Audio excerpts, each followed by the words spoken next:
Responses engine 5, engine 3, engine 1, ladder 3, ladder 2, rescue 1. We've got smoke showing.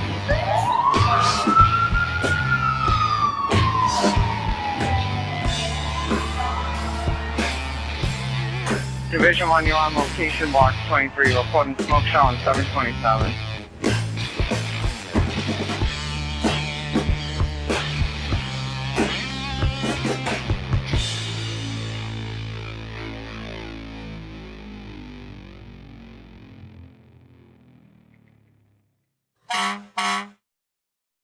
Jobtlks podcast members do not represent the cities and towns they work for in their views and opinions. They are views and opinions that belong to us only. We are not here trying to be the experts or tell people how to do their job. Our goal with this show is simply to facilitate knowledge sharing. Let's do it. Come on. All right. Welcome back, everybody, to Jobtlks podcast. We are on episode number 5. Before we get into our typical introductions and disclaimers, we are dedicating this episode. Barry, if you want to. Yeah. So we just wanted to take a quick aside. Some heavy topics today on the show, but we wanted to start with dedicating this episode to John's friend Matthew Flaherty. He was a big initial supporter of this podcast and the idea, a true fireman's fireman, and he walked the walk. So we were hoping that John, you might share who he was and how he lived, and why we're dedicating this episode to him. Yep, this is going to be a tough one, so just bear with me. But, yep, Matt's been one of my best friends since around junior high school. And I don't know, the kid showed me the ropes in a lot of ways, but he's a 10-year veteran on the Brockton Fire Department. He was also in the Marine Corps, served overseas. Local hero is as big as it comes. But over the last, day or so, talking to, everyone who knew him, he did. He walked the walk and he talked the talk. And you'd be hard pressed to find photos of any event that Brockton Fire was involved with that he wasn't involved in. He had his hands in everything. He was dedicated to the job. And like Barry said, he was one of my biggest supporters right from the beginning, and was willing to do anything that he could to help. And whether it was just passing off resources, getting us in touch with some heavy hitters in the fire industry, a lot of well-respected people. Obviously, he was a well-respected person himself, but it goes beyond the fire service for us. As we grew up together, and he's one of my sister's best friends, and we're just all tied and tight. And Matt unfortunately passed away in a terrible accident, but his memory lives on through all of us. And all I can say is I'm gonna dedicate a lot of my time in this career trying to honor his memory. And that's that. So, to Matt Flaherty. I appreciate you, boys. Love you very much. Cheers. Love you. So, it's obviously a heavy topic, and we have our special guest, Phoebe, here with us, kind of keeping things light, doing what dogs do, being awesome. So, we are on episode number 5, and we've had great support so far. Appreciate everything from everybody. We are now easily the most undisputed, uncontested number 1 firefighters podcast on the interwebs. Worldwide. Don't tell that to all the popular guys, but in our minds we are. The first name in entertainment. The first name in entertainment. Culture and tactics.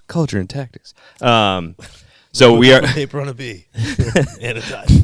So we're excited to be back in the studio. If you're just tuning in, this podcast is dedicated to all things firefighting, and we are trying to have a positive impact on firehouse culture and fireground tactics.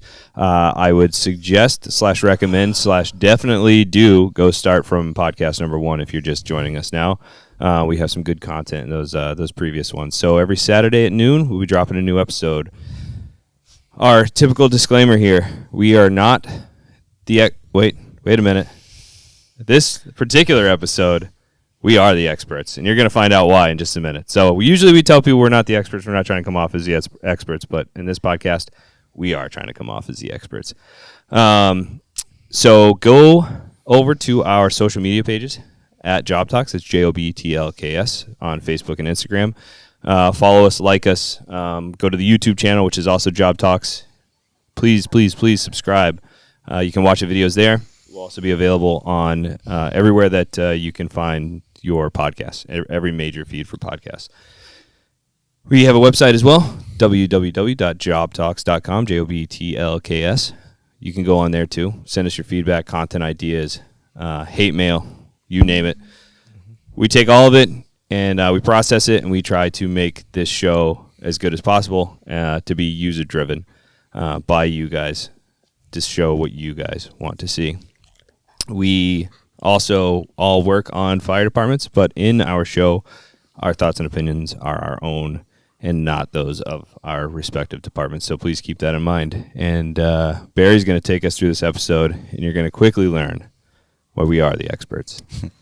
All right. So welcome back to another episode. So we are the experts in this particular topic, and that topic is failure. Nice. Being a failure, failing, and how to process and manage that. And I would argue that it is an important skill to be good at, is how to manage and be good at failure. I'm a failure. You know what I mean? We know. Proud of it. Yeah. I mean, so are we. Yeah. And that's an incredibly important. I honestly think you should told be. me that every day. Yeah. It's good. Builds character. I think everyone should be an expert in failure. And we'll dive into that a little bit more. But I do have some footage that I wanted to share. This footage was from a little bit earlier on in my career. It was an interaction between myself and my senior man at a structure fire when I fucked up. We had a little bit of an exchange. So I wanted to share that with you guys because he's a well-respected senior man in the department, and he gave me some good life lessons on how to process and manage failure. So, Here, now. The need in front of your nose. I was weak, unwise. Lost Ben Solo, you did. Lose Ray. It's like your first 5 years of the fire department. Weak and unwise. Be what she needs me to be. Heeded my words not, did you? it was a good fire. Pass Good on fire, as you what can see. have learned. Strength, mastery, but weakness, folly, failure also. Yes, failure most of all. The greatest teacher failure is. This is beautiful. He just retired. Luke, we are what they grow beyond. That is the true burden of all masters.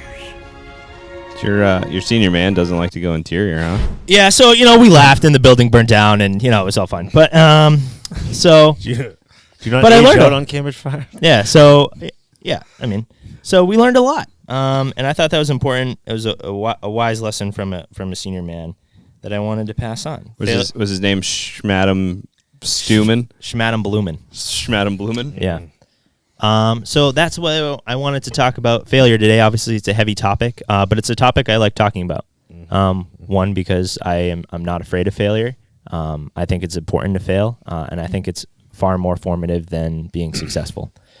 So we'll dive into why that's important, and why everyone should fail, and why everyone should be good at failing.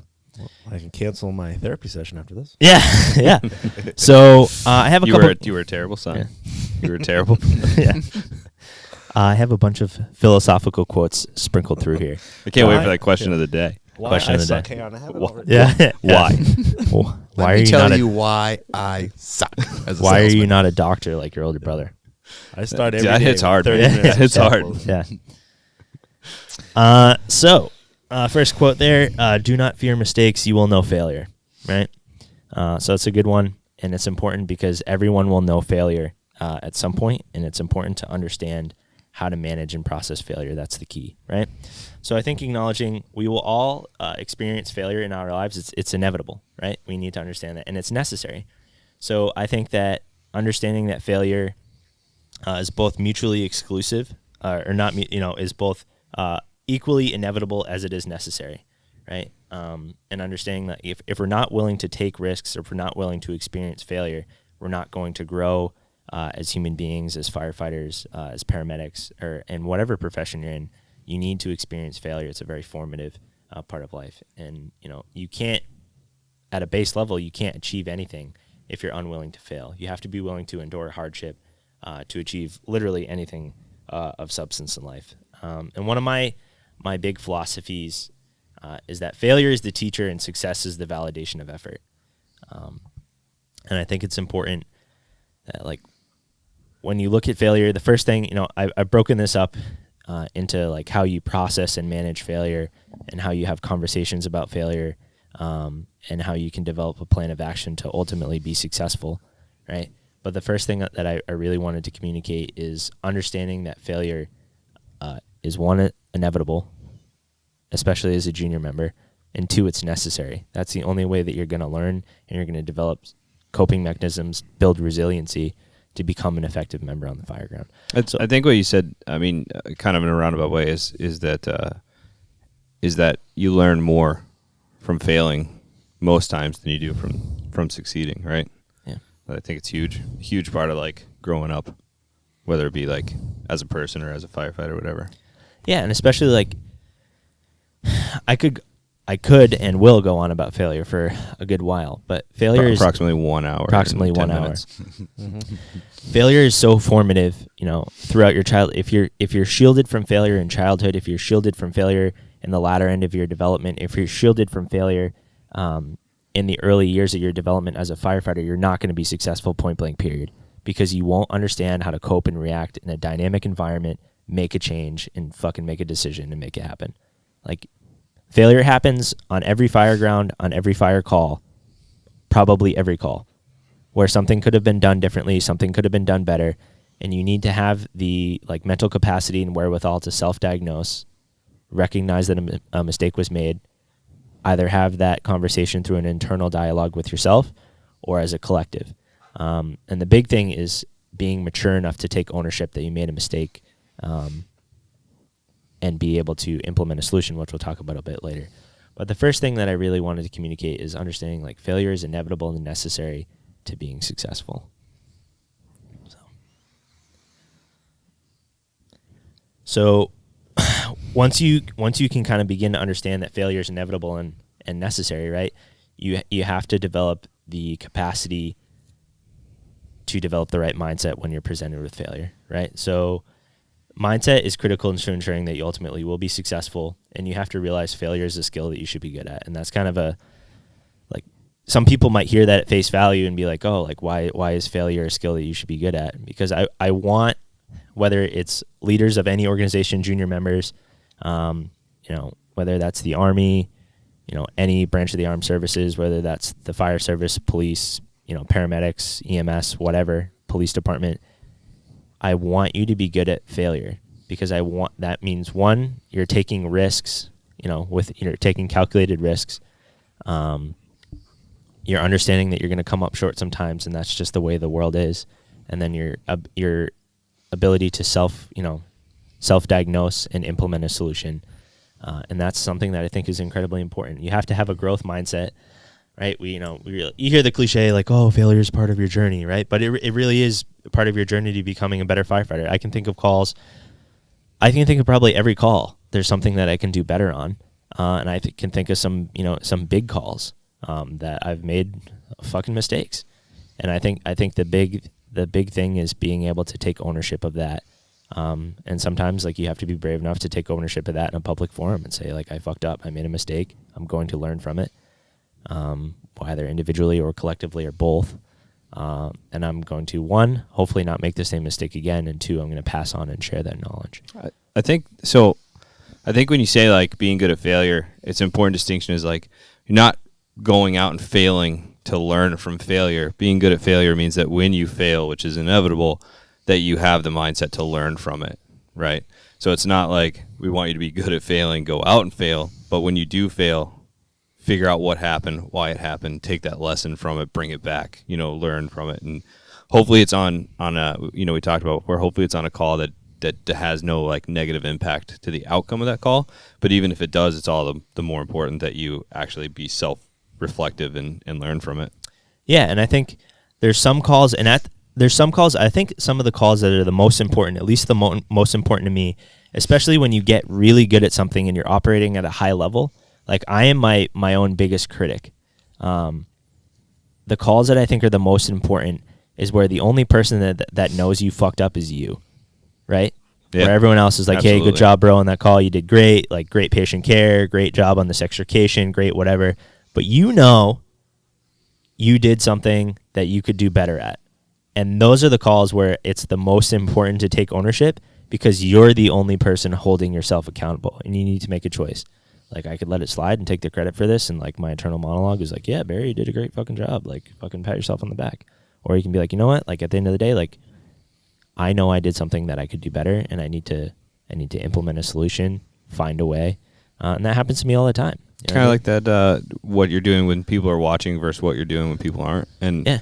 and I also think like failure is like people hear the term and they're like turned off by it.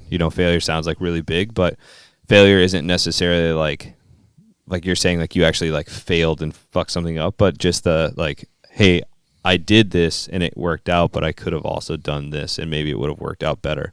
Yeah. So that, like you said, that self-reflective thing. Yeah, and I think the reason why I consider myself a pretty resilient person, I think the reason why I'm as resilient as I am is like I am very comfortable failing. Like, as soon as I recognize that I failed, good, I fucking failed. Jocko says it all the time. Like, you failed, good, right? But I'm immediately like, the mistake has been made. There's nothing I can do about that at this point, other than identify what I did wrong, come up with various courses of action, pick the best one, and just fucking move forward. I can self-reflect on it later, right? But good, like, you should, like, shit. Own like, it. Own it. That's his like, message. Yeah, Own it. Yeah. At the end of the day, like, you guys are all some of my best friends. I want all of you to fail in life. Well, Thanks. Thanks, Yeah, Barry. literally Thanks, and Barry. figuratively. Appreciate Because that. I want you guys. Some might say I haven't. But Yeah. No. Yeah. And here we are. And Some might say currently. Yeah. And we can laugh and cry, like, like Eric, my wife is pregnant. I want my kids to fail because Wait, I want your them. wife's pregnant? Yeah. Surprise, everybody. Surprise. My wife's pregnant. you failed to keep an as you. Yeah. Because I want them to grow up to be resilient individuals that can react to dynamic situations and become adaptable, right? I want them to have those skills. I want you guys to fail because I want you guys to be adaptable, resilient firefighters, that when you're presented with a fucked up call that no one else or like few other people can manage, you're like, you know what? Shit's going sideways. Fuck it. Let's get it done. Like, I want you guys to be those members. And I think that's why it's important. Like, people shouldn't shy away. Like, there's like this like huge stigma of like, especially in like an alpha male culture of like everyone wants to be like the number one highest performer. You're not going to be the highest performer until you recognize that you're going to fail, and until you can own it, and then like own it in a public sphere. Like, I'm not afraid to be like, I fucked up calls. I fucked up, interpersonal relationships. I fucked up all sorts of things. And I think that makes me better. It also creates better relationships with people. It So is. when you say like, so in a future episode that may be upcoming of mine, might talk about obtaining buy-in from people, and a big part of that is like owning and admitting to failure. So like when you have people, and we've all seen it, right? You have those guys. Yeah, John, I think you talked about this, and actually we talked about it on a couple episodes ago. Episode 1, too. Yeah, about asking somebody on a call to do something, and instead of them saying, oh, I'm not comfortable with that, or I'm not as familiar with it, which maybe they should have been, right, but they're not able to do that, the next time they are not a go-to person for you. So you immediately like segregate yourself from people when you can't.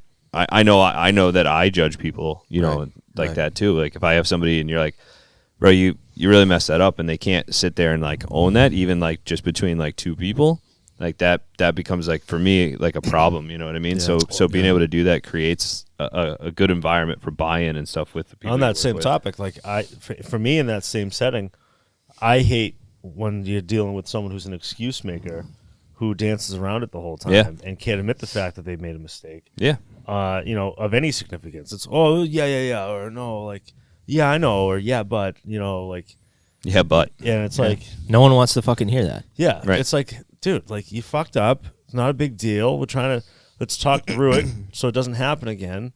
And you're sitting here feeding me fucking excuses as to why, as if you didn't just fuck up. And it's like, and it's even more so, it pisses you off when it's something of like relatively minor importance. It's like, hey, listen, like, That's when it's the worst. Yeah. it's like, listen, I'm just trying to show you the ropes, from whatever, however I Right. can teach. If you can't say I messed this little thing up, then when it's a big thing, Yeah. you're definitely not going to admit Right. it. And like in our job, that's when you have people that you're like, well, is this person going to put me in like a real shitty spot, like a dangerous situation because they don't know what they're doing and they're afraid to like admit that? Like, if you admit that to me all day long, I would much rather that than me trusting you and then you putting me in a shitty spot where like, we all say like it's the worst case scenario is like where you don't come home. But I mean, it could be a variety of things. In our job, being a medic, it could be losing your ability to practice. It could be a loss. I mean, it could be anything, Yeah. And I think we'll talk about the environments where I think failure should occur the most. But like I said, like especially in building like strong in marriage, yeah. And there's two things I want to bring up. Like one, like failure, like I said, like especially within a team is important because if you're building like a high performing cohesive team, like you can't be a high performing and cohesive team unless you've experienced failure because you guys haven't experienced adversity collectively and overcome it. But there's also something like when I talk about failure, like you're failing at a task, but you cannot fail at the mission. You can fail at the task. Like there's certain things on the fire ground that is like, this is no bullshit, no fail event. This like door needs to get fucking open and it will be opened. Right. But you can fail at the initial attempt. Right. But I think the big thing that I see people struggle with sometimes is like not recognizing that they're failing and like being like, okay, like what we are currently doing is not working. We need to adjust our approach and like, no, like I can fucking do it. Like, no, dude, it's fine. Like I'm sure you can, but right now what we're doing is not working. We need to take a different approach. Like that's the mature response is to step back and be like, this isn't fucking working. And it's the same thing with patient care. Like everyone here's a paramedic, like our current clinical approach is not working. The patient is deteriorating. We need to adjust our approach and that's fine. Yeah, maybe there's something we're missing. We're missing. Maybe there's something. Same thing at a fire. Like maybe you didn't try before you pry, and you're trying to like get this weird door open, and you just yanked on it, it might pull. You know what I mean? Yeah. So what other variables are existing? And that's where I think like I really enjoy talking about like leadership development, which we'll talk about a little bit down the line, like developing high performing teams, like being a high performing individual, holding yourself to a high standard. But like I said, none of those things can be achieved until you fail and experience adversity and are able to become a resilient person and come back from that. But I think that like that's what separates like the fucking high performing teams from like the mediocre teams that are like just talk about it and they're not about it. Take it back to your last episode, trust versus performance, right? Yeah. Like again, like all this stuff ties in together and creating that trust. And people would rather have somebody that's high trust than high performance. And that's a big part of it in recognizing that like what you can or cannot do more importantly and admitting to it and then moving forward. And that's huge because it's kind of like what John said, like, because you can't take someone that's a high performer of low trust because they're not moldable. Right. But you can take someone that's a low performer of high trust or a medium performer of high trust and you can make them into a high performer. Yeah, you can coach them. Yeah, they're coachable people. Yeah, because they're willing to admit or acknowledge where they went wrong means they're willing to they're willing to change and like try different things or whatever the case is. And I mean, we all know those guys, whether it be in the fire service or on your baseball team or whatever the case was. Like those people that you just cannot tell them that they are not doing something right and they're never going to change their tactics. And like you see that a lot in the fire service up and coming with like different types of building construction, different types of flammable products, different like flow paths and fire behavior. And you get people or in paramedicine where you get, we have different protocols and stuff. And, there's something to be said for actually like critiquing stuff or at least taking like a hard look at why things are happening. But you get those people that are just, we did it this way. What's the fire service saying? 100 years of tradition unimpeded by progress, right? We did it this way for 100 years, and that's the way we're going to do it, even though the environment has completely changed, Yeah, firefighters hate two things: change and the way things are. Exactly. Yeah. So, The hardest thing that I guess I don't know. I don't. The hardest thing to do right as soon as something's done is to realize your well. I mean, I guess it's easy to realize your failure. Like you're saying, the hardest thing to do is admit it. But if you've ever had to manage people in your life in any kind of profession, you know, I wasn't born in the fire service. I migrated here because I wanted to be involved in the culture that we all want to be involved in, right? Yeah. And when I had guys under me working before in a public job, I had basically just always, if I had to talk to somebody, I wanted them to just be like, hey, listen, I don't have any excuse for you. I fucked up, And then so going forward in my life, it was like anytime that I had, I'd just be like, yeah, listen, I don't have any excuse for you. This is what I did. And the only thing I can say is you can expect better performance in the future, and then you just hammer it. You hammer it until you can't fail. You just go in. I mean, it doesn't, whatever, if it's a medical, if it has something to do with fire. I feel like in the service that I'm in, I haven't had any catastrophic failures, but we've definitely had some. Oh man, the learning curves. They're steep when you get on. And just being able to own it, extreme ownership. Yeah. Shout out Jocko. Yeah. Right. So yeah, that's what it's about. 100%. And you can't expect some people expect that some people own their mistakes, but they only own it to try to not get yelled at or in trouble. And so you can't own it to expect that somebody's not going to yell at you. You know what I mean? So you make a mistake and you say, yeah, I have no excuses for you. That's my bad. And the person is still listen, motherfucker, next time, do not do that. You've messed this up. You're going to do it differently next time. And you got to sit there and take that and be like, yeah, this is totally justified right now. I did what I did, and still take your licks and then move forward from it, Yeah. I think you have if you're not going to do it for yourself, you have a moral obligation to at least do it for the guys that are on your company or the citizens, right? To just be honest with yourself, right? I think that's a big one. You know what I mean? If you don't want to be honest, that's on you, man. But you owe it to the guys that are trusting you, and the citizens that just have the overt trust and confidence that you know what you're doing, to at least make the improvements. Yeah, because they look at us from the exterior and these are the catch-all emergency guys, they can do anything. We're here. We're I don't like saying we're heroes, but that's the public perception, and at the end of the day is the public trust, right? So if you want to betray yourself, fine, that's on you, but don't betray the public trust and the trust that the guys and gals in your engine company have in you that you're going to do your job. Yeah, these people are letting you into their literally most private moments, places with their children, in their rooms, in their houses, at their worst days.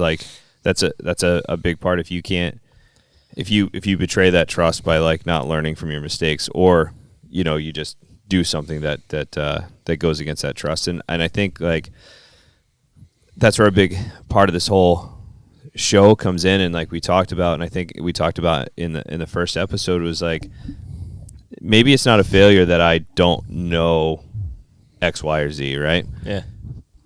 Because I haven't experienced it, maybe. But acknowledging that I might not know X, Y, and Z before it comes up in a call. Yeah. You know what I mean? Yeah. Is important. And I think people should fail, but I also think that you should work towards not failing as well, if that makes sense. Everybody's gonna fail, and I want the same as you. I want my kids to fail. Not crazily fail, but I want them to face some adversity so that they learn and become better people. But I also want them to strive to not be in those positions. Yeah. Yep. And that's something that we're going to talk about. And I think that you can change the dynamic from is it really ever truly? Yeah. This is awesome though. Can we have her as a regular guest? Yeah. Are you really ever truly failing if you're learning from it? Right. So one of my big mentors told me there's no real true failure. You either win or you learn. And if you're humble and mature enough to learn from your mistakes, then is it really a failure? No, because you're adjusting your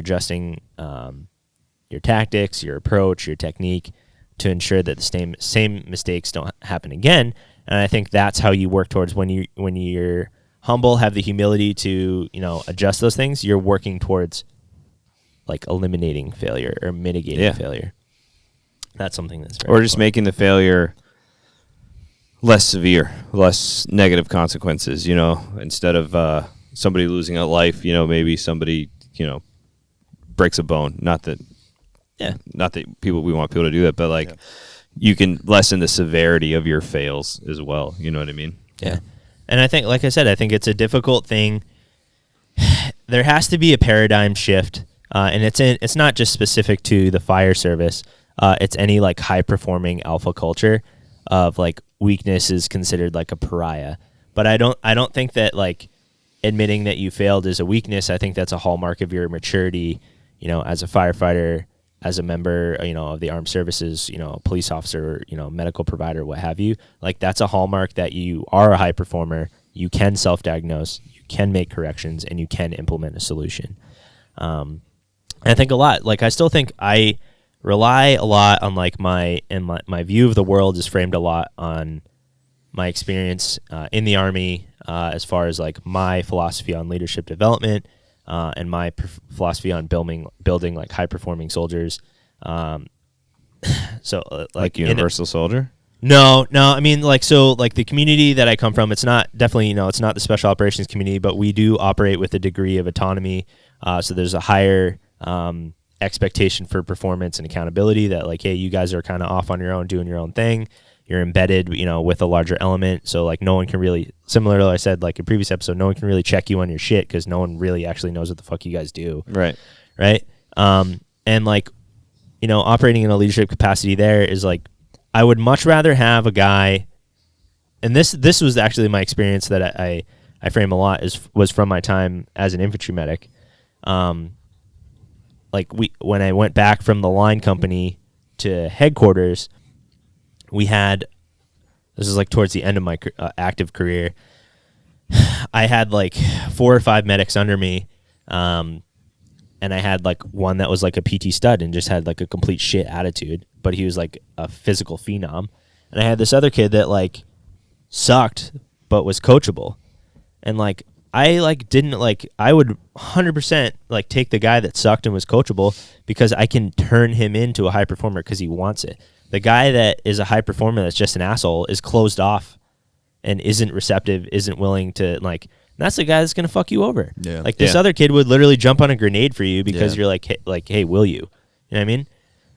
And those are the type of people that I think we should all strive to work with. And like, don't write these kids. And like to bring it back to the fire service, like, don't write the kid off that sucks but is coachable. Like, take the time to coach him because you can turn that individual into a high performer.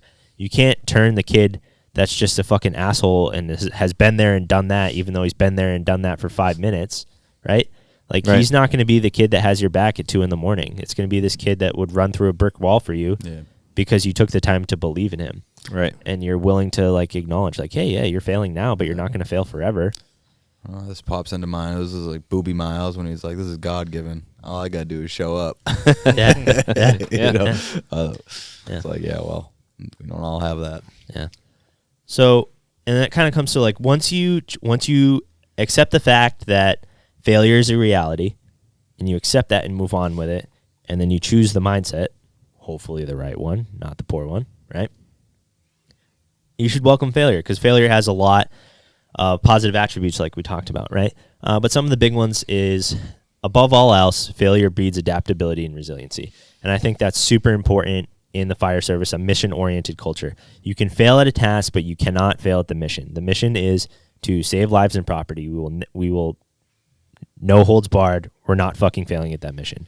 We can fail at the task. We can fail at the execution. We can learn from it, but we'll never fail at that mission. That is our mission, and it's going to fucking happen one way or the other, right? And I think that it builds reflexive thinkers as far as like people who are able to overcome problems. You're going to have problems all the time on the fire ground, and remain mission focused. So I always go back like, hey, like, you have to backwards plan in life. Like, this is our mission. Like, our mission is to safeguard the lives and property of Stoughton, of Woburn, of Cambridge. From there, you can backwards plan, right? If that's our goal, that's our desired end state. Like, how do we achieve that end state? But you have to have people that like you create an environment where you can build reflexive and adaptive leaders and thinkers who can impart that on their junior members. So I can think, like I said, I harken back to the Army a lot, but we had. Were you in the Army? No. Oh, okay. No, I don't know where you're getting that from. National Guard, right? No, this was my active duty time, and it was the reserves. After that, thank you. There's a difference. But so during my active time, I had a big disagreement with another senior NCO about we were doing vehicle extrication, which is something that we can all relate to, but it was vehicle extrication from armored personnel vehicles where you had like a rollover, you had multiple patients trapped inside an armored personnel carrier. How are you going to get them out? And this individual had a completely different philosophy for me. They essentially like wanted to give a class on everyone at the baseline has the same training, but they don't, once you get to your unit, you have your unit specific training, same as the fire service, right? But they wanted to essentially like show them how it's done, like how you do it appropriately, and then like let them attempt it. And I had a big disagreement, was like, I don't want to show them anything. I want them to do the task within the left and right limits of safety parameters. I'm never going to let someone do anything unsafe, but I don't want to give them shit. Like, I want to see how they do it. Like, they're going to try and do it, and it's going to get fucked up inevitably because they're new. I want them to fail. Like, I want them to experience, like, hey, how are you guys going to react to this? Like, what you're doing currently isn't working.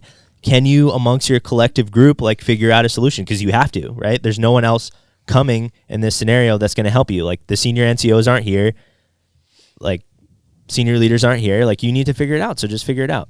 So that was like a big disagreement when they had, because like I don't think that like by showing them and like keeping the training wheels on and then like, oh, now to take them off, like be free, like go, right? Like that doesn't help them. Like I want you to fall off your bike like 9,000 times and learn to just figure it out. Right. And that was a conversation I had with them, because like you're not building reflexive and adaptive junior. They will be the leaders at some point of any organization.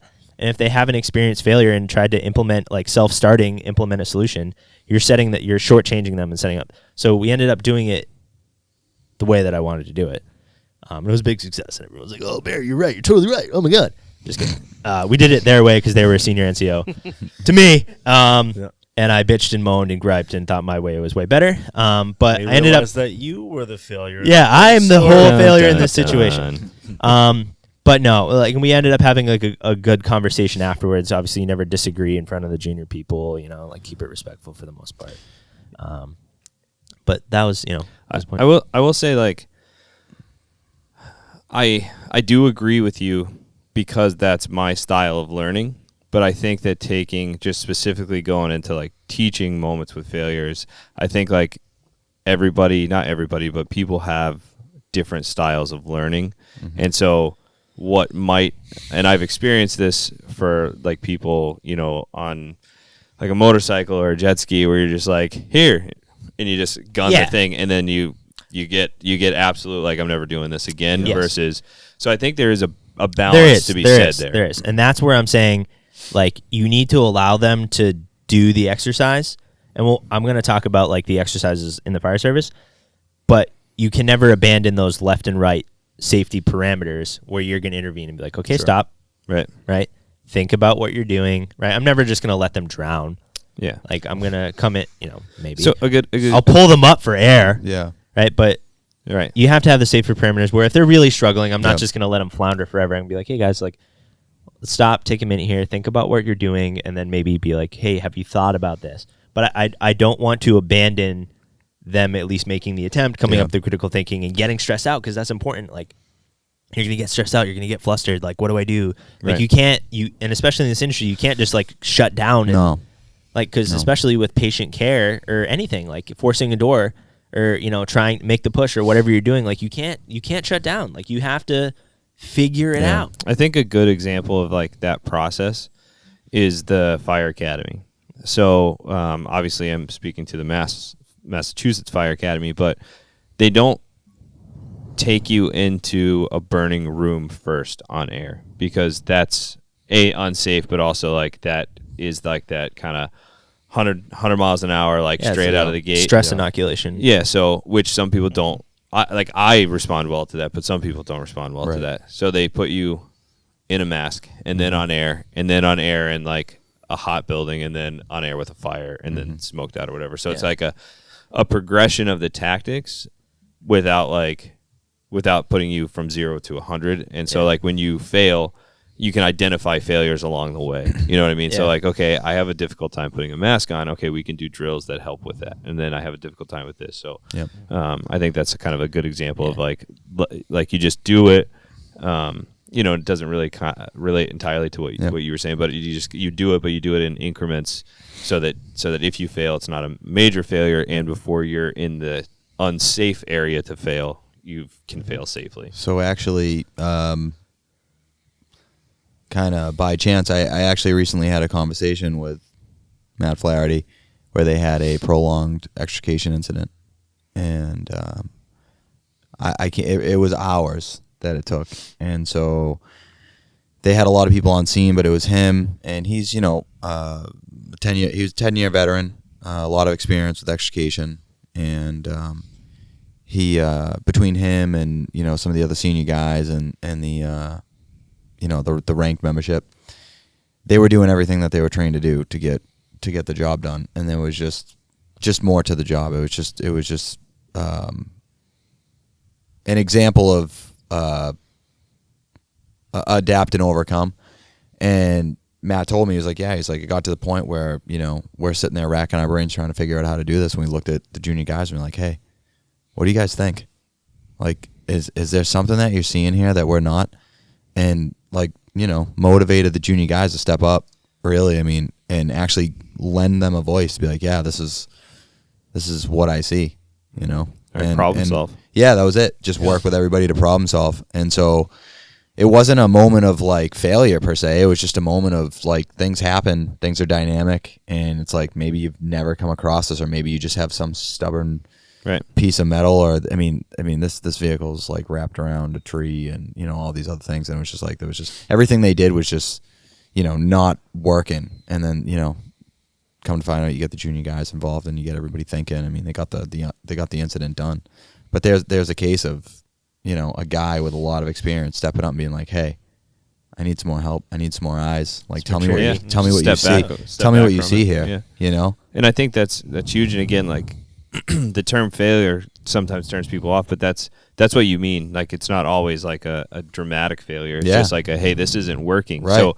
the task is failing, right? It's not succeeding. Right. Like, you're not a failure, Yeah. but you're not succeeding at what you're trying to do. Like Barry said, we're gonna get the door open. Yeah. It just might not be. It's a failure of the task, not a failure of the mission. I think Right, this is right. important to differentiate. So I actually didn't plan on really talking about this here. I was going to use it elsewhere, but the guy I reached out to about that tech rescue in Boston had sent me an article from a department up in Maine, and I'll look so I can give him the proper credit. But it was very similar, and he was like, hey, maybe you should take a look at this for one of your episodes, whatever. And it was a tech rescue up in Maine. A guy like fell down a culvert and had a giant piece of granite that landed on him, and it was like the only thing exposed was like his feet, his hands, and his head, right? And so he was somehow able to scream for help. And anyway, the article just kind of goes into the tech rescue part of that. So obviously it's already like a high angle rescue, so high acuity, and then they couldn't get this slab off of this guy because of how much it weighed. So again, they're not failing, but the task isn't succeeding either. So they ended up bringing in like a few different wreckers from tow services to hook up. They weren't able to immediately like get a purchase point on it to lift it. So they had to do some weird stuff with like turning it while it was on the guy, and then like getting straps, and eventually getting a massive wrecker to get it off this guy. And like exactly what you said is like, you're not a failure, but you're not succeeding in strategy A. So you need to have the like wherewithal and the ability to like admit to yourself like, okay, plan A is not working. I'm going to go to plan C. Plan C is not B, I guess would be next alphabet. Florida education. There you go. B is not working, go to C, to D, and you just keep going. So to your point, Barry, like the mission, eventually they got the slab off this guy. I know he was really messed up. I don't know whether he lived or didn't live, but the mission is not going to fail. You're going to get that person out, kind of like Flaherty. Yeah. But the task, you might have to like, the task itself, you might not be succeeding. And if you can't admit to yourself that I'm not succeeding and like go to plan B, that person who did have a chance now has no chance. Right. You know what I mean? Yeah, Or that good structure that had a chance now has no chance because you're not willing to admit that failure. And again, I know like it's a strong term is saying failure, but No. you're not willing to admit that like things aren't working right now and we need to like adjust It's strategy. just like checking your ego and pride, like the big things that we talk about a lot. Yeah, And there's nothing wrong with that. And like I said, like we'll dive into another episode as far as leadership development. But when you were talking about like different leadership or different approaches, like people respond differently to different, they have different learning styles. Like, like I and you and probably everyone here like responds well when like if a chief officer like jumps out on your shit and is like, you will unfuck this, like fix it. I'm like, Right. oh, okay, yeah, Roger, got it. Like, I'm gonna fix it. But like, some people don't respond well to that. Yeah, right. right. If they're like, hey, motherfucker, you were on. You know what I mean? Like, okay, I got it. Yep, nope, doing it right now. Sorry. Yeah, Well, but, some like, people won't admit their failure after that. 'Cause they Yeah, don't wanna, and like some people shut down, and like that's not the right approach. But the point being is like, in order to be a good leader, like you need to understand each and every individual under your command. And what is the right approach for that person, and Right. and like cater and tailor your approach. Apparently, that's the way my football coaches felt about me because I just remember always getting screamed at. Just remember this one guy, Coach Grimes, was like, "Freaking goddamn it, Morrissey!" That was his words, that line, and it was just like, "Oh shit." Yeah. So just real quick, that was Kennebunk, Maine. Oh, wow. Okay, that cool. had that call. It was several years ago. No, so I think to bring it back, as far as leaving the guardrails, or the bumpers, or you have to have like an implemented safety standard, your left and right limits of fire, whatever you want to call them, right? But that brings me to my next point, which is leaders should intentionally place their teams in the position to fail in training. So that's where I wanted to talk about, like, kind of making that differentiation. I think it's really important. Like, your team should fail in training because you can identify and diagnose these issues and grow as a team.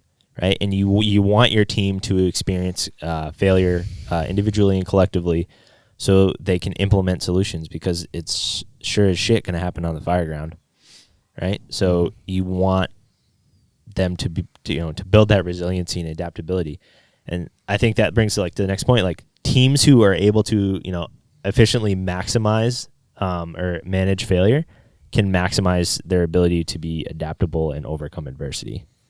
Yeah. Like any training environment, the sim lab, right? How many times do we fail in the sim lab? A million times. Every time. Every time. Not And you me. should. And you They're like designed to make you fail. yeah. Yeah. And you It's you should fail probably more. Yeah. There's always something you can do better, but that environment is designed to induce failure and to induce stress and to highlight issues that can be fixed, right? So, you fail in the sim lab so you don't fail in the street, and the same thing should be on the training ground. Yeah. Introducing scenarios that are, stress inoculation, like I kind of talked about, like to where you're oversaturated with a high amount of stress, and you have to, not let that affect you, or mitigate the effects of the stress and make a decision and implement a plan and get after it. So, I can think of plenty of examples where I failed in training, but one specifically with you at the Mass Fire Academy, which I believe we talked about in episode Yeah, we did. 1 or 2, where the coupling got stuck under the door, and there's a no fail task that has to happen, which is Will is trying to advance this hose line on an active fire, and I am currently failing to fix the problem. So one, recognizing that what I was currently doing was not working, I need to get a different tool. Letting Will know that I'm in the process of being a giant failure, which is not, I was already expecting. yeah. Coming up with a solution, buy him a little bit of time and then fix it. But like those types of intra event failures can and should happen in training as long as they're safe, because it makes you adaptable, and you learn from that. You add It's something that that's going to be in the back of your mind You add that in your Rolodex. every fire forever. You know what I mean? Yeah, and like, what are the odds that of a coupling, the perfect seam of a steel door happens to catch that coupling right in the middle? Probably 1 to 10,000, but it happened, right? And I had to, and it got wedged in the corner, and I had to figure it out. So I think that like stress inoculation in training and failing in training is important, and leaders have a responsibility to put their teams in a position to fail in training so they can learn from it and implement solutions so they do not fail on the fire ground. I think that's important. Obviously, the training needs to be safe. You have your left and right limits, but you should fail. I also think that's where like small group training is important. So we talked about like bigger jobs, but not just on bigger jobs, on all jobs. When you have like a second or third alarm fire, how many guys are showing up? 30, 40, depending on where you're at. And when you have a big group of people, it's a lot harder to identify failures because somebody else was there to take over or like step up. So that's where the self-critiquing is important. So you're like, oh, they asked me to do that task, and like Barry jumped on it, but I'm glad he did because I didn't know like what I might do in that scenario. So I think same thing in training. So we do big trainings, but it's also important to do like smaller group trainings because the same thing happens in training. If you have 30 people in a training scenario, you might miss things because of the same reason. They just didn't get the opportunity to go through a certain evolution, or B, somebody that could do that task was able to step up and do it, and so it wasn't identified. And if you have like smaller company trainings where you can literally like be like, okay, you do this, okay, now you do this, and now you do this, you can identify those trainings, set that potential or create the space for failure to learn from it. And sometimes creating that space for failure, you really get to see guys that don't fail because they are dynamic and are able to think on their feet too, and that's a good thing to know too. Yeah, they're not really. Yeah, like they're not failing. Like they're not even really failing at the desk. Like they've failed so many times, and like understand. Like they're immediately able to recognize that this isn't working. Like if they're forcing a door, like to where us, like we might fuck around with it for like however long, and we're like, oh, this isn't working. We have to come up with another solution. But the guys that are really good and train all the time and that have failed so many times, like they're immediately able to recognize this is not working. Adjusting my tactic, and like boom, they're done. You know what I mean? And we might not even recognize that they even like made a change, but for them, they're training at such a high level and have failed so many times that they're able to like immediately implement a solution and correct their course and just get it done. Taking it back to the first video we played about like high risk, low frequency stuff. Big thing he says in there, if you go back and watch the whole video, is recognition prime decision making, right? So that's basically just having it in your Rolodex. And if you don't do it, you don't have it in your Rolodex, and then if you don't fail at it, you don't have solutions B, C, D, E in your Rolodex as well. So it's important. Yeah, and you should definitely go back and start this video from the beginning and take a shot every time you hear the word failure, and see how. Maybe take a sip of beer. Be like doing a power hour. Yeah. Right. Oh, you remember those, Or dude? count Power hours. Yeah. Oh wow. I haven't done a power hour in a long time. I had my own power hour mix, dude. All right, listen, that guys. whole thing. When we hit 2,000 subscribers on YouTube, we will power hour an episode. I'm saying it right now, right here. Hell yeah, brother. Power hour an episode at 2,000 subscribers on our YouTube channel. For every time Barry says yeah. For every time Barry says yeah or I say And you guys get to choose whether we do alcohol or energy drinks. Oh my god. Oh god. Yeah, that'd be awesome. Yeah, that'd be a big push for Rippets, right? Oh my god, Rippets. What a time. What a time to be What a alive. time to be alive. No, but seriously, I will do a power hour on camera talking about whatever topic you want related to the fire service when we get 2,000 subscribers on YouTube. I think I've done the equivalent of a power hour, but I'm willing to step it up. Yeah. Let's do it. I guess we're begrudgingly following you down that road. Yeah, love it. Yeah. That see that is brotherhood right there. Absolutely. Follow you down this road. Yeah. If we have like 2,000 subscribers tomorrow, I would be happy and be like, oh, this is gonna hurt. Immediately. Yeah. I'm gonna need a babysitter for tonight. I am gonna be sleeping on this carpet. Have some wines pre-staged. Right where Barry spilled his drink. Yeah, exactly. Yeah. Right. In the I don't sand. think I'd care at the end of it anyway. Anyway, sorry. Yeah. I don't. Tangent. I don't want to fail another sobriety test. I also don't want to fail at a power hour because that's just No. like it's bullshit. You're not failing at the mission. You're just failing at that specific task. Well, if the mission is to do a power hour, Yeah, that's true. the mission and the task are both one and the same. Yeah. So the last piece, is, I think it's nice to end on a lighter note, especially with such a light topic. One that we are clearly experts in. Clearly experts in. Is that failure reveals character, but it also builds it simultaneously, if you allow it to, right? So failure will always inevitably reveal character, whether you like it or not. You're going to see that person, it reveals everyone's character, but that is the inevitable component that no one can escape. Failure will reveal character, good or bad. And then from there, it's up to the individual and their maturity level and their humility to whether that event of failing builds character. So Absolutely. I read that on a fortune cookie. That's a really long fortune. It was a big cookie. His big cookie. You got it at Costco. It's a Costco fortune cookie. Yeah, and then like this, I was deep in thought this morning when I went to the Packy. The alcohol store? Yeah, going At to 6 a.m. going to the alcohol store, and like this is, I don't know if this was like targeted at me or like someone made this so as a joke, weird.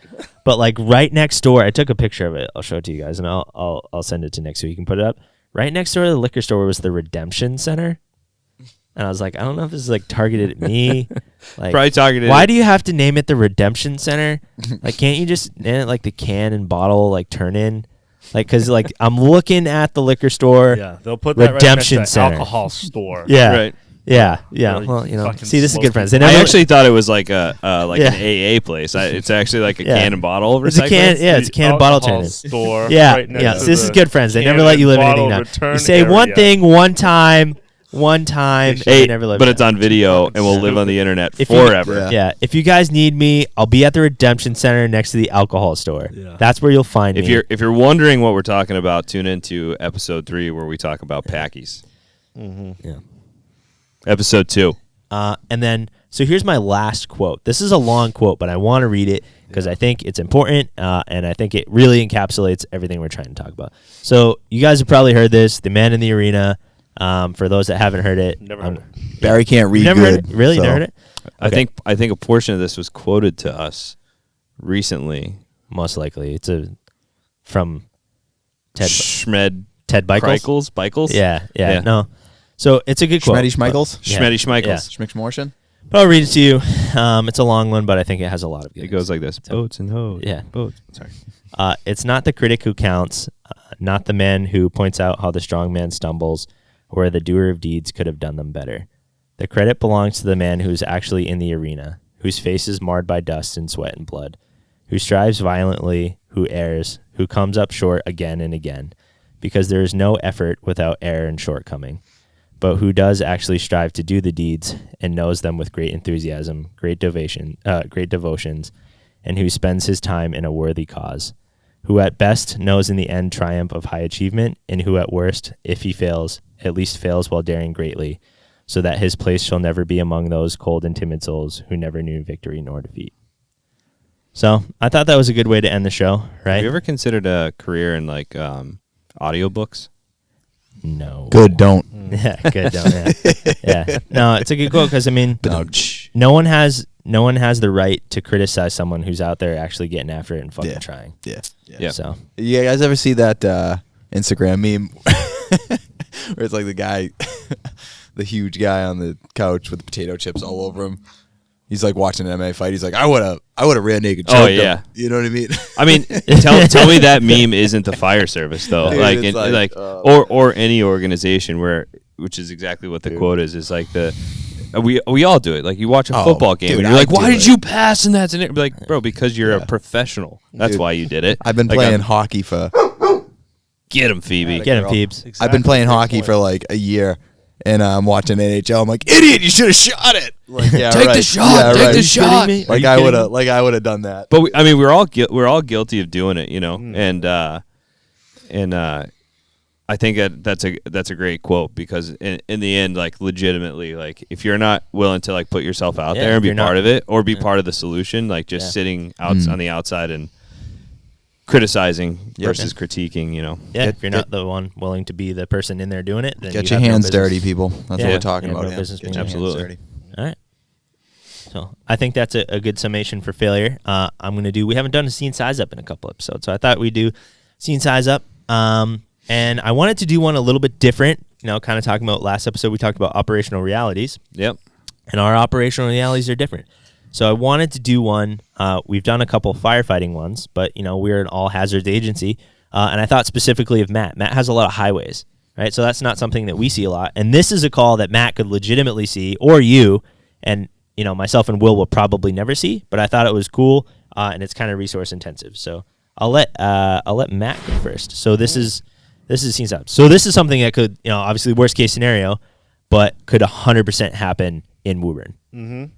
Very nice. A lot of sex appeal on this one. School bus rollover gets you going. Yeah. Everyone loves to hear that. So I've been to a school bus rollover. Really? Perfect. And there was 22 students on board. Thankfully, all very minor. 11 injured, 11 non-injured, and so triage was pretty critical on that point. Mainly just allocating resources to get the kids who weren't injured just off the highway, and the kids who were injured, who were all green and minor in nature, to appropriate hospitals, in the area. Whereas, there was some back and forth on scene with people butting heads, and that's kind of where it comes into like someone has to kind of be command and take charge there.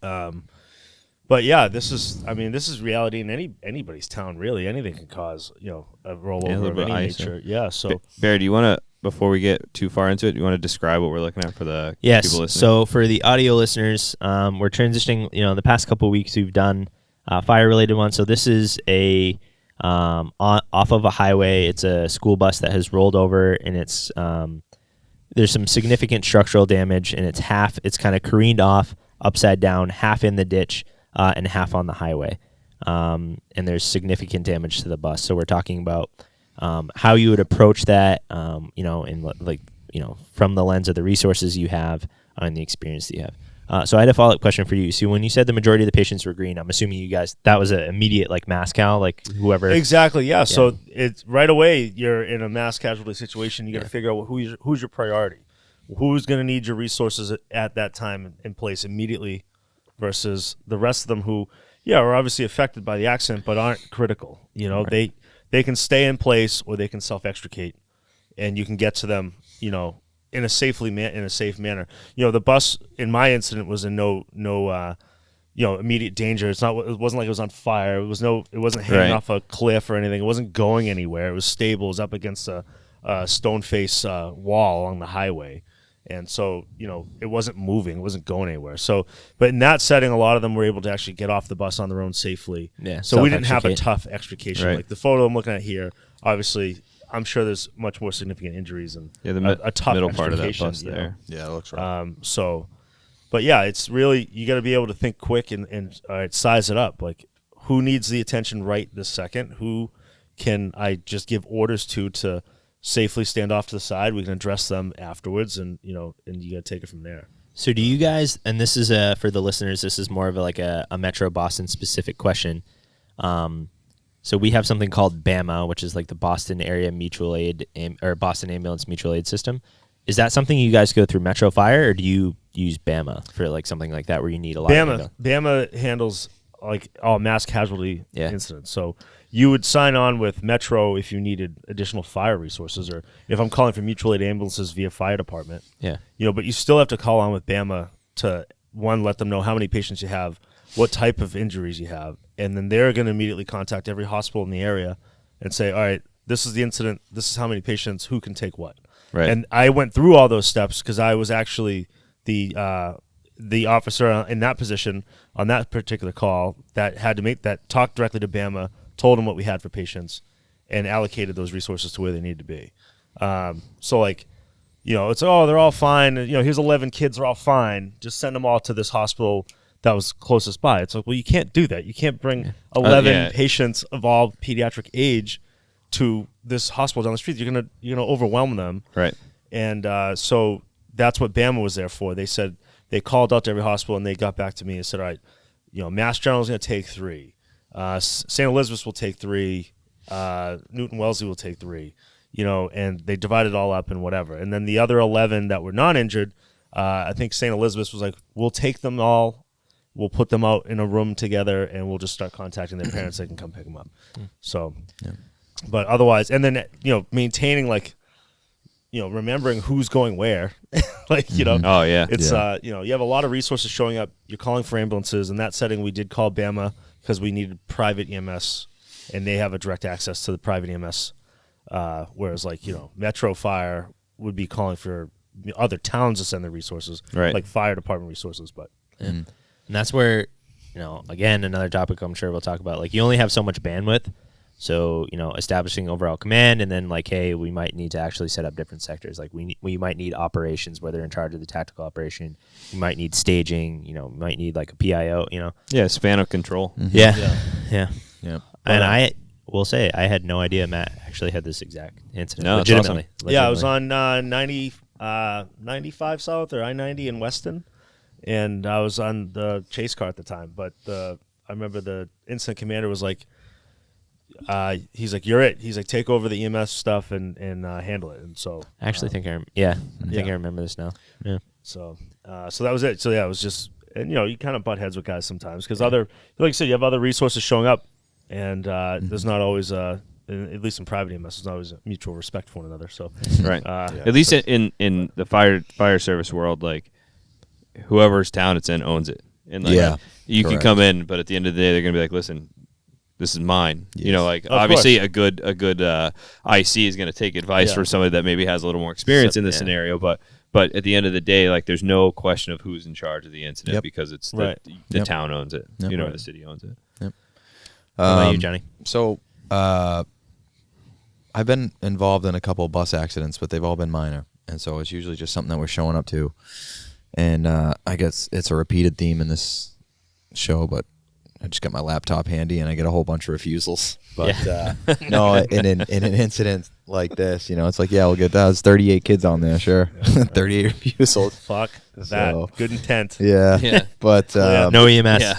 yeah, right, exactly. So no, luckily, I got to say that we have some great dispatchers who've been around for a long time, and so I think right away if they get report of this, they're immediately getting in touch with Norfolk County, and Norfolk County probably already has, they know it's a mass casualty immediately, and whether or not, for everyone who's listening, I think our typical follower would know that it's not necessarily mass casualty as far as we don't know that there's any death, but we're Right. overwhelmed. Our resources are overwhelmed. We know right off the bat, right? So they're going to get contacted immediately. We're already going to have all our surrounding towns. Whether we need private ambulance from a major city, or if we need all the ambulances from all the surrounding towns, whatever it is, especially, considering time of day, if it's early in the morning or it's around school time, just going to assume the bus is full. So we're going to get that immediately right off the bat. Obviously, our Car 5, if it's during the day, our chief and, all our day staff's going to be there, and we're going to send both ambulances. And we'll probably honestly, they're going to get our entire department at an event like this because it's going to take all of that. No,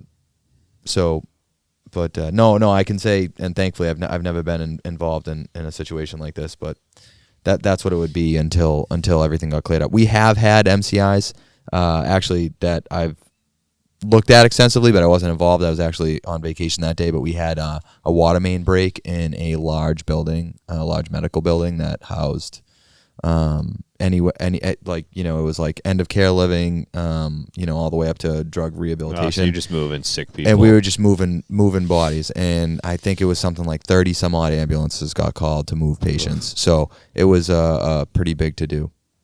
So we do have that stuff happening in and out of town. But for something specifically like this, no experience, but I'm assuming that everything gets thrown at it. And like I said, Norfolk County gets contacted, and we just got people flooding in, Yeah.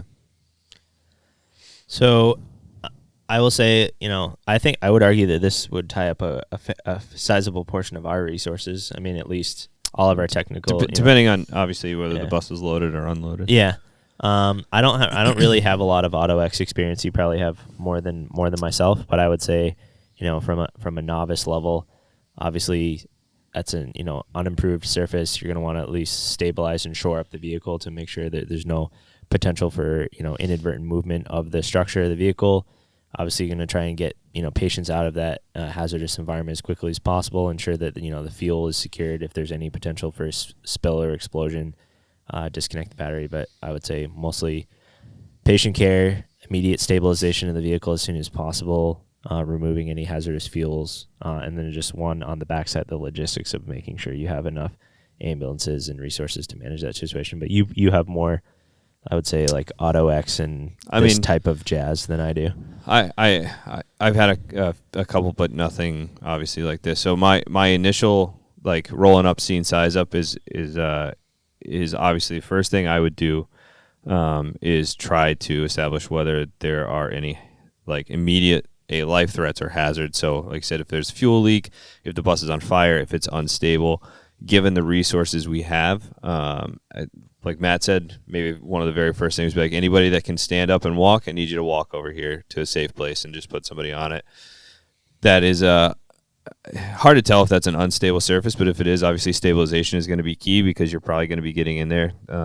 For those that are watching and can see that photo, the middle of this bus is crushed down, so there's a lot of intrusion into the patient compartment. So getting anybody that's in there out, and then determining if you're going to have to make any legitimate tech rescues using the jaws, lifting, anything like that. If there are any, another one is going to be kind of just judging by the location of this, is trying to figure out how many kids were on that bus, because you're not only going to be looking for kids in the bus, you're going to be looking for ejections, because this thing probably went over at a reasonable rate of speed.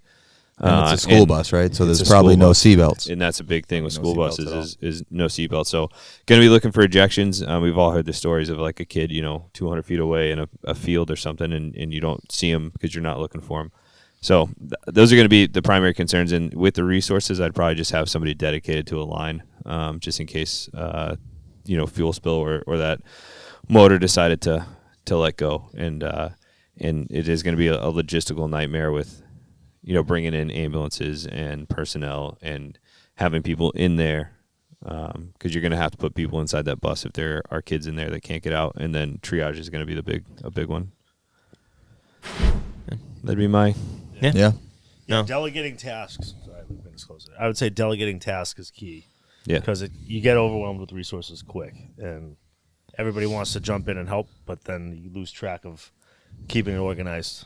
So it's like, at least that's from what I noticed in that experience that I had. But it's like everybody wants to focus on like, oh, they're kids, let's help these kids. And it's like, well, hang on a second. Right. Like, who's organizing the resources that are coming in? Who's getting names and date of births and logging which hospital, which ambulances are getting and which hospitals they're going to? There's a lot to keep track of, and so you got to literally just like point, hey, get this, you get that, like assigning roles. It becomes a clusterfuck. I also think so calling people early and often. So if you were rolling up, I would immediately just tell fire alarm, hey, I need you to get me a handful of ambulances, 10 ambulances, whatever you can get, like headed this way. And then I'd probably bump up, this would get a tech rescue response from us easily, if it was reported correctly and people being on there. And so bump up your level of response, another engine or another truck or whatever. But I think there's a balance if you were in charge of this incident and not having too many people there, because then you're going to get, 30 people all trying to get in and do the sexier stuff like we talked about last episode, and not everybody's going to recognize when hey, maybe I'm more useful back here, triaging patients than I am trying to crawl inside there. If the middle to front portion of that bus is pretty small space in there, you're probably not going to send me in there versus you, Barry. You know what I mean? So just kind of figuring out who's going to do what and what's going to happen is. This is just a logistical. No, yeah. A logistical call. Yeah, even small things like ensuring that ambulances have free path of ingress and egress. Yeah, and it's not completely, 95, for example. If you had this, make sure one lane is completely dedicated. Hey, these guys can get in and out, and apparatus isn't completely splayed out across the entire. They Right. need to be able to move. So. Yeah, this is a classic MCI. You're gonna have you're gonna have triage, you're gonna have EMS, you're gonna have fire, you're gonna have overall incident command, and you just got to be working with all those people. Yeah, yeah. I wanted to do something a little bit different this week. As we are an all hazards agency. Next week I'll do a needle pickup or something like that. We're just oh, what do we got here? Well, I'm gonna get my sharps container and. I hate going on those calls, but you know what? Let me tell you, I feel good about myself every time because that's a needle that's on the ground, that's not on the ground for some kid to step on. Yep, Yeah. absolutely. You know what I mean? Very true. No question. The fact that we have to do it is silly, but No, it makes sense when you think about it. yeah, I'd rather go and put that thing in a sharps container than some kid playing baseball. It's our operational reality.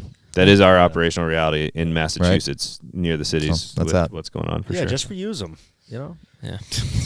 That's what I do. I take them home, boil them, resell them. Yeah. Why discard it? Just keep using it. Is there still stuff in here? All right. All right. And that leads us Oh God. to the question of the day. So there's a whole book about this. from Admiral Bill McRaven, if you're familiar with. He's a former commander of Joint Special Operations Command. I feel like this is not going to be a peanut butter and jelly question. No, so actually, I was thinking of doing crunchy versus smooth, but I feel like we're too close to that. Yeah, it's always smooth anyway. So go ahead. But I'm with you. Yeah. make your bed or no? Like, do you guys make your bed in the morning? Absolutely like, not. is that important? No. Like, does that I have a cheat code. what? You sleep on top? I sleep on top What if you get cold? with my throw blanket. Yeah. I would just wake up, just give it a quick dust off, I know. smash my pillows around a little bit, make them look like they walk out. And I everyone's gotta like, make wow, my this kid bed. makes Like, his bed that's just every a part day. of the day. Like, I said it was a cheat code, Nick. Don't look at me like that. Jesus. I know the video you're referring to, and I wholeheartedly disagree with it. I don't disagree with his experience. I don't disagree with the message he's trying to portray. But making my bed does not set me personally off on any sort of mission of success or failure. And when I get out of I agree with it. I like it. when I get out of I bed in do the agree with morning, it too. like I make my bed before I get in it at night. if you don't make your bed, do you wash the truck? Like, where's you It's draw not the the line? it's not the same thing. Yeah. I don't know. It's a literal waste of time. No, it's not. It is an absolute waste of time. It's a waste of time. Presentable? I don't know. Will's alone on an Listen, island. you get out of your bed, right? What Yeah. happens? Your covers go like this, and then Yeah. you get out and you just grab them, and Yeah. and then they're fine. So you're looking at it from just the raw efficiency that you don't want to waste the time. I just don't think, dude. It's all right. So I mean, we're gonna get into a couple of things that are odd about me. There are a few things I just don't do. I do not match socks. I do can't- not yeah. fold socks, and I do not make my bed. I do all of those things. I gotta have matched. They socks. are- I and- mean, I can do it, but I prefer. I not might to. be matching today. I wear mismatched socks. Who cares? I care. Nobody it sees just them. throws my vibe off. Nobody sees your socks. Some people do. I can see Doesn't your matter. socks. The only thing that matters is like you can't have an ultra thin sock with an ultra thick sock because that like fucks your balance. Just up. throws Like, my day off, man. I need some uniformity. Here's getting out the here's door. the thing. I am personally responsible enough for myself that I don't need some crazy structure in my life to make me motivated to do the things I need to do. And I don't need to fold socks because I don't need to waste 20 minutes fucking looking for the sock that the dryer Do you ate. fold laundry in general? Yeah. I mean, because you can't you got to have an appearance, right? Yeah. So I'm gonna fold laundry so about I don't boxers? look like a slob. What about boxers? No. What the fuck do you need to fold them for? They're literally sitting on your ass crack. Like, I guess. there's no point. Yeah. I It's a make waste my of bed. time. I make my bed. I just think Yeah, it sets me up. I just take personal responsibility for my day. You make it every day? Yeah. Yeah, see, It's a great video. Ultimate Very respect great for video. him. Check that video. Ultimate respect for what he's saying. But I don't need that. I can be personally responsible enough for myself that I don't need some crazy structure. Let me ask you. I only have one follow-up question. Would you do ankle sock and tube sock? Like, where do you draw the line as far as socks? I try to be like relatively similar. Yeah, 'cause You wouldn't even they're do the too- same height. You would do. if they're like too dissimilar. This is anarchy. Why are you buying so much variety in your fucking socks? Buy the same fucking ones. They always match. Bro, don't you get Exactly. socks That's a as good point. Christmas All gifts? Pumas, either ankle or tall tube socks. That's Yeah. all I got. Yeah. I got a variety, man. I got a variety. They get lost. They go. Listen, too dissimilar is annoying because it's distracting because you can feel one and not feel the other. Same versus thick versus thin, but Would it bother you wearing like one like white ankle sock and one like black tube sock? That wouldn't fuck with you. yeah, the tube sock versus ankle, like relative similar. What Like, if you would just go what if one you white just sock roll and the one tube black. sock yeah, I down? don't care. That's crazy. Who's gonna see it? That's crazy. Just roll the tube sock down. Then it's like an ankle No. sock. Who's gonna well. see it? Listen, you know what You it don't is? have to see it. It's like anything else. Like you know. No, this doesn't apply to that. Yeah. This isn't like you're taking like personal responsibility for shit like when you messed up. No, this is just stupid. Like I have to wear socks. They're annoying to like wash and You don't fold. have to. You could be a psycho and go no sock. Listen, I didn't wear I boxers. go no until I sock in was, my like, dress 30. shoes a lot of times. Really? Oh yeah. What'd you no, say? makes no you sock in the dress uncomfortable. shoes. Depends if I Yeah. have some real comfortable That's ones that legit. just. I couldn't do it. I just wear God, dress no. socks. Listen, I went no I sock underst- to your wedding. I understand that you unmotivated people need think. some weird structure to your life to like keep yourself like No, whatever. But I tell you what, I don't fold my socks or make my bed, and I wash the truck and do the house chores. One thing for me, just What's- like why one don't you thing make begets your bed? another, you know? So it's like if I wake up and I do the first thing in my day right, which is kind of the message, then it just motivates you to continue on doing things right. Yeah, I make a fucking coffee. Yeah. And That's that the first gets my thing. day going right. Yeah. So I brush my teeth. I was going to So say, at well, no point in time does anyone ever make the bed in your household. No, I may if it needs to be made like so I can't sleep on like untucked sheets because I like move too much in my sleep and I like tangle myself. So if I'm getting in bed and the sheets are untucked, I'll tuck them in and then get in bed. That's one thing I don't do. Like, I make my bed, but I don't have like that middle sheet. Do you guys just have like? I'm a psycho. You don't have a sheet? I have all. No, the, I have all like the sheets. I have a sheet on the bed. Yeah. But then I don't have a sheet between me and the blanket. That's talking the about the part you flat wash, bro. What do you say? The flat sheet. Yeah, the flat sheet. That's the part you wash. Well, we wash our cover like weekly almost. Your comforter? See, that's Like it's a that's slip. where It's you a slip guys are cover. all Like we messing have. up. The duvet. Yeah, the duvet duvet. cover. Yeah. Yeah. But we Get we your wash that. bed game. All right. If you have a duvet cover, I guess. Yeah, no, it's not one piece. Yeah, it's a As long as it's duvet washable. cover. It is washable. Yeah. Yeah, I'm All not. right. All right. Well. Yeah. I Listen, make my great- bed because where do you draw the line? Like, Yeah. You know, it's nice and neat. Wherever Yeah. you want to draw the line, You're you're ready an to go. adult. Your date, your room's fucking tight. You're ready to Yeah. go. Yeah. Fucking maybe Or I get up- maybe you meet a lovely lady, you take her home that night. Not Yeah. you because you guys are married. Yeah. I guess just me. But No. no, I'm a single guy. Single and ready to yeah, mingle. you know, now your bed's made. I never once have She doesn't taken think a you're a lady fucking back slob. that cared that my bed was made. Phoebe doesn't want to jump on an unmade bed. She appreciates the top. Presentable. That's true. Yeah. She does. You know, why stop there? Why shower? You're just gonna get dirty again, right? Or maybe, maybe, Yeah, exactly. or maybe brushing your teeth is your start. Like, Yeah. why does it have to be your bed? It's Because not the first because- thing, but I because- do it before I leave the house. because some person tells you that you have to. Like, it's the same thing as like I don't agree with dudes that are like you have to wake up at 4:30 in the morning. Go fuck yourself. I'm gonna wake up when I'm not tired anymore, or unless I have to go to work. All right. I can handle a variety in my day. I don't have to be so regimented. All right. I don't have like some weird past trauma that makes me have to do that. Well, we know where Nick is on this. Yeah. We don't need a tiebreaker because you're on an island all by yourself. Good. I will die on this island. I by know you myself. would. I know you would. All right. Well, I think that does it for the episode. I'll turn it over to our trusty Wheel for our normal outro. Did you just call me Wheel? Wheel. No, trusty Will. The wheel man. You said Wheel. You are the wheel man. You're driving. Wheel. You're I am driving the outro. So It's Will. Let me wet the old whistle Well. after that. yeah. Will Wheaton. Wheel. That should be a conversation. Does your W word start with an H? Whip cream. It would be Cool behoove you. whip. Cool It would behoove you. All right, ladies and gentlemen, that does it for this week's episode. We hope you enjoyed it and got something out of it. Barry, you changed it again.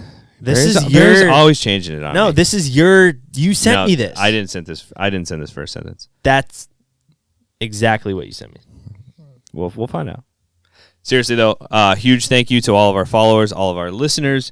Huge shout out to our producer, Big Dick Nick. I know this isn't what I said because I changed that in mine. I copy and pasted that Wel- from your thing. And Wilco Media Group for keeping us on the straight and narrow and for helping make this happen. Be sure to check them out on Instagram and YouTube as well at Wilco Media.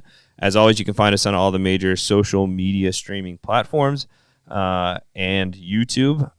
Do us a huge favor. If you are watching us on YouTube, please, please, please subscribe to our channel. Again, once we get 2,000 subscribers, we're doing Power Hour. Let it be known. Happened right here. I'll be there. I'll make my bed first. Yeah. So at least I won't, and I'll just like get in it and be comfortable. Please reach out to us on our social media or our website or comments in YouTube. Let us know if you make the bed or if you are a functional human that doesn't need to do that to have a life. You can find us on Instagram and Facebook. You can hit us up on our website. Leave us comments on the YouTube page. Whatever works for you. Send us hate mail, please. We want to see hate mail. Last but not least, we strive to make this endeavor user-driven. We want to talk about all the things that you want to talk about. So let us know anything you're interested in. If you are an expert in any of these subjects other than failure, because we're the experts, let us know. If it's something that you're passionate about in the fire service and you want to share your knowledge with the rest of the fire service, then please reach out to us and we will see what we can do about making that happen. Whatever it is you'd like to share, just please do it and let's keep talking. All right, guys. Have a good one. thanks, guys. Jobtlks out.